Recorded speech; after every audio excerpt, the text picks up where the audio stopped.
Hello and welcome to ADTV, and today we're out filming something that personally I've always wanted to do.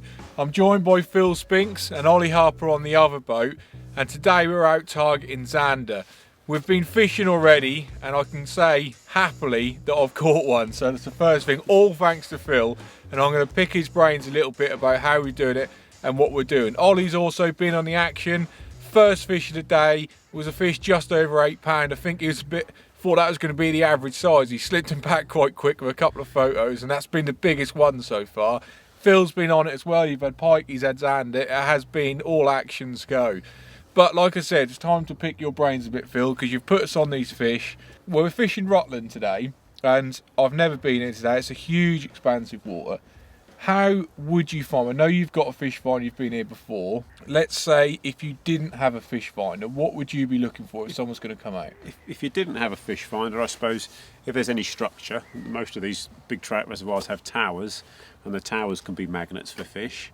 Both Grapham and Rutland have got the aeration towers, and there's a pipe that leads off the towers, and where that pipe is on the bottom of the lake, there's like a deep gully where they've put the pipe, bedded the pipe down.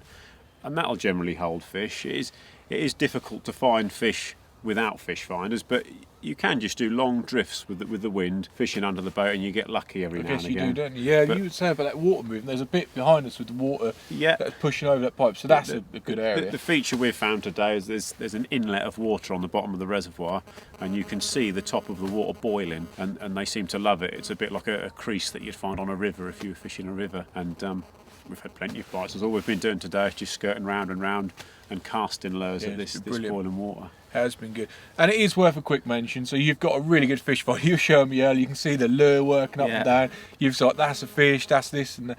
You know exactly where. So perhaps if someone's doing a lot of this, you would invest in a good fish finder and get the most. You don't need to spend a fortune. It's nice to see the depths and the drop-offs. Even a fairly basic fish finder will show up bait fish. That's the big thing to look for. If you can find a ball of bait fish, quite often there'll be predators sitting with it. It's such a big expanse of water. If you're going to do any amount of fishing, it's worth getting one. Yeah. So we're here and you found the spot. Then I touched on it a little bit. So we're jig fishing for them today, aren't we? Yeah. So let's just have a little look at the different ways you can jig fish and what you've put us onto. Yeah, what we've done today, we've been casting jigs today because as you can see behind us, there's not a breath of wind. It's very rare that this would be flat calm. So we cast the jigs and we're basically lifting them up off the bottom, letting them fall back down till we feel them tap the bottom, and just keep repeating like a sink and draw. And most of your takes will happen as it's falling back towards the bottom. You just feel. I've noticed all that. Yeah. If we had any amount of wind, the normal way would be to vertically jig off the side of the boat. If there's a bit of wind, you normally put your drogue out to slow your boat down and just work it just off the bottom, lifting it and dropping it off the bottom. But that isn't an option today because it is like a mill pond out here. Yeah, so the basic principle then is you're just trying to create that up and down movement over the biggest area you can. If your boat's moving, you let it do it. If not, you've got to do a bit more work. By lifting it and almost sinking and drawing it, you're keeping it down near the bottom. I know quite a few guys do catch the zander up in the water, but I find more of my bites will be just off the bottom. I must admit this morning, since what I've been doing, all of mine have been, you said earlier, it's going to be as you're lowering it, that tap, that's definitely a tap, and you've got to strike quite hard, haven't you? Just to set that hook, and then you go from there. A little bit more specialist to Rutland. We're fishing mega depth water today, aren't we? Yeah. You've got to be a little bit careful about how you reel them up. You've got to reel them up slow. Yeah, when you hook a fish, especially if you've not done it before, you get excited and you kind of want to pump the fish in, but you've got to be conscious that this is 70 foot deep where we're sitting now, and it's quite firmly set the hook on them, and then I just slowly wind and just bring them up gently, and it just sort of reduces the chances of them gassing up because it can be a problem. And then putting them back is just as fun as well. Putting them back can open people's eyes. It sounds barbaric, but I normally sort of head first and torpedo them back in, and that'll cause them just to go straight back down. Yeah. If you was just to gently release them like you would a normal coarse fish, they'll quite often just wallow on the surface and they won't want to go back down. Yeah. So perhaps a bit specific that to where we're fishing, but if you are fishing somewhere like this, it's worth noting on there. And then with your jig fishing, is there any particular colours or weights or sizes that you just it's all relevant? Yeah, it's relevant because it's so flat today. We could get away with quite light jig heads. I think the diameter of your braid is probably just as important.